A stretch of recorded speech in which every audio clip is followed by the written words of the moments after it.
Welcome to the Business Spotlight. Today we have got with us Marc, and Marc has got an incredible story.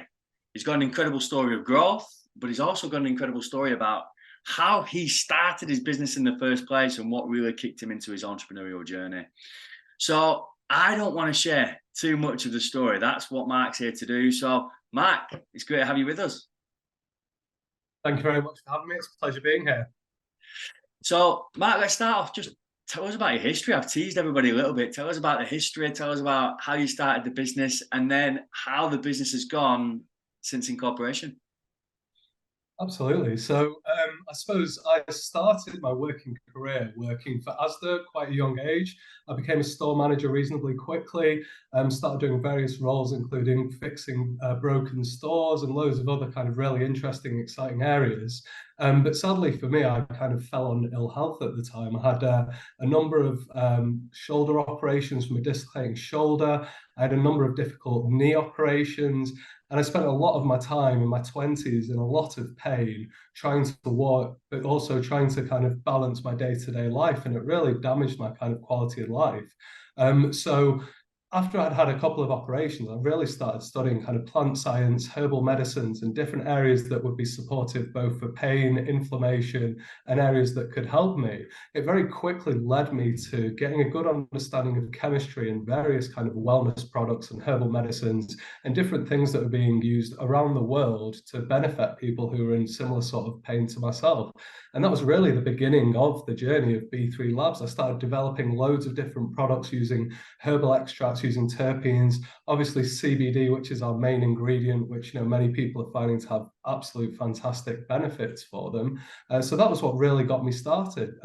As for the business up to now, obviously we've had COVID to overcome, which has been a challenge for everyone. Given the fact that we work in CBD, it's been quite a complicated regulatory and legislative space. So trying to navigate that's been really hard. But for us, we were the first company to get a BRCGS certification as a business within our space, which enabled us to really entice some of the big brands to start working with us as a manufacturer. And we've really gone from strength to strength since then. We manufacture some of the really big brands in the UK, constantly developing and innovating new areas, both within CBD that we work in, but also for herbal wellness and also in the wellness space as well. So that's been the journey. It's been really exciting. Lots of ups, lots of downs, as you can imagine, but it's got us to the place we are now. I've got about 13 members of my team, an absolutely amazing culture of the business, and something that we're all really proud of. Wow. So, this corporate success that you had, helping fix the stores, then you end up injured, end up finding some things that really helped you with your injury, and thought, right, I'm going to set up a business in this, which is how a lot of great companies start, right? They've found something to fix a problem they really had, and thought, do you know what, everyone probably needs to use this. Started the business, ended up growing to a company employing 13 different people, and the future's looking bright. So, Marc, what would you attribute your growth to? Um, Two things. Obviously, the first one that anybody that's successful in business is going to say is hard work. If you're not willing to, as I put it, get lots of different plates spinning, keep them spinning, and constantly setting aspirational goals, then you're not going to succeed. You have to push yourself. You have to push your team. You have to build the right culture around yourself. I think secondly to that is knowledge. So the knowledge of what we do that stands us aside from a lot of our competitors, and the willingness to embrace regulation in any business is so important. No matter what space you work in, there's laws, there's regulation, there's legislation, there's certain boxes that need to be ticked. Many businesses put their focus on the commercial side of making as much money as possible, as quickly as possible. This business is built on a sound operational infrastructure. I'm not a commercial person. I don't come from a commercial background. I come from an operations background. And the most important part of the business to get right is the operational bit. It's like the Field of Dreams movie. If you build it, they'll come. You build the operation, you have the systems, you follow the legislation, you get the legal, health and safety, HR bits all in place, and then the business can flourish. But without the foundations in place, it's going to be a challenge for anybody, especially if you want to build a long-term business. Yeah, that's true. So if you had to start again from day one, Mark, what would you have done differently? Um, Planning. I would have, although at the same time, part of the success is thinking on the spot, but just really getting very clear, broad understanding of all of the areas of this business, of any business, and how they interact and integrate together. As I said, I come from an operations background, so making things work and having processes comes naturally to me. You know, the learning about managing the accounting software, managing company's house, your tax bills. You know, there's so many bits for a leader of a business to focus their time on. I think building the right infrastructure in the first place that would have allowed me the sort of freedom that I have now. So, you know, the early days is very much sleeves rolled up, you know, you're doing everything, you know what I mean? You've got so many different responsibilities within the business. You know, had I had a little bit more time, I would have built a bit more of a complex infrastructure to the business at the start, had the delegation areas of the business almost set out from the beginning, which would enable me to kind of really move forward with aspirational goals one at a time. But so much of that is, you know, building the right team, getting the right people. You know, you can only really execute those kind of thought processes if you have everybody together pulling in the right direction, which takes time in itself. Yeah, that is so true. And a lot of business owners going through that kind of growth, they have this big problem with time, don't they? When time management's been a problem for you, what have you done to improve it, and how much of a problem has it been? Again, I'm blessed because of my ASDA background. I'm an effective delegator and I've got good processes within the business, which does free up my time. If anything, I'm my own worst enemy because I'll create ridiculously aspirational targets that usually end up with me having to do a lot of the work when I've got other things that I'm balancing. But the key is effective delegation and having a receptive team. You need to know that your team is, when you ask for something, when you need something, they understand the importance of what you're asking for and will work very diligently to present what you need in a way that you need it as well. No leader of a business wants to ask a team member to do a piece of work for them and then they receive it and they end up needing to put as much time into it to make it the way that they need it to be. You need to coach people, you need to develop people to get an understanding of you as a business. A lot of the time that means huge investments from you in people, and that investment is your time, but that then repays itself four or fivefold if you give people the right coaching, development and training so that they can go away and do something that was yours.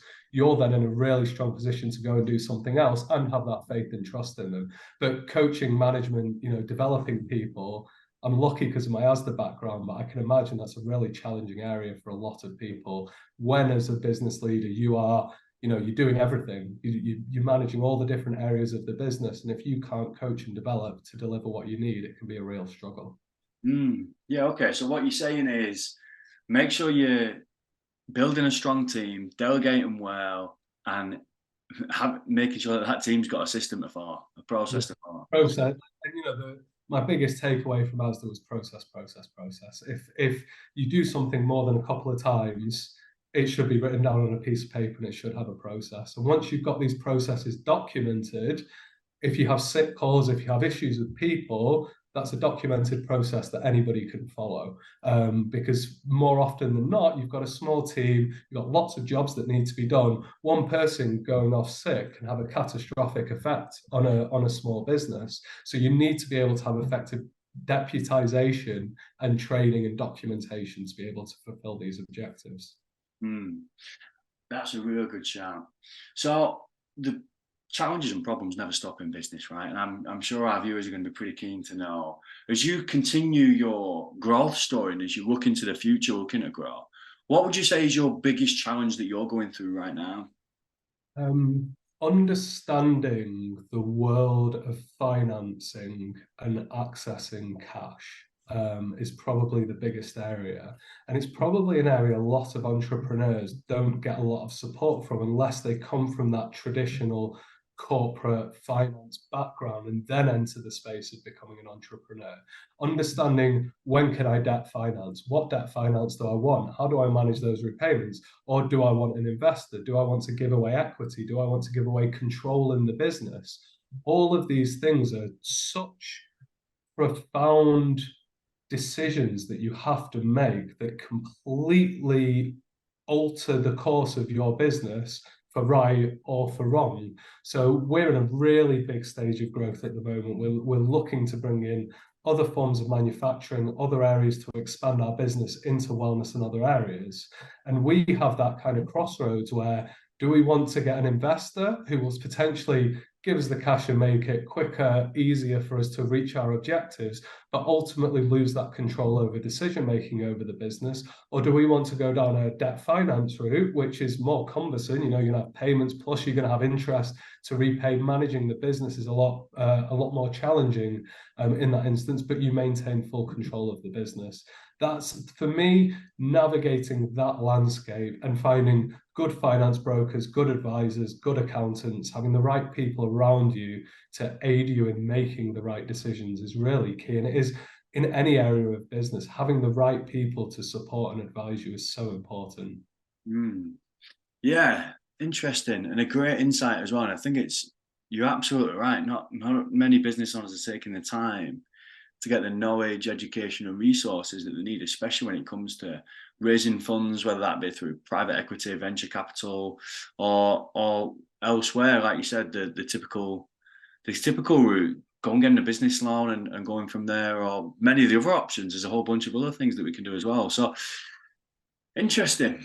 So Marc, as we start to wrap up the interview, I would say, what question should I be asking you that I haven't already? And then save me the job and feel free to answer your own question.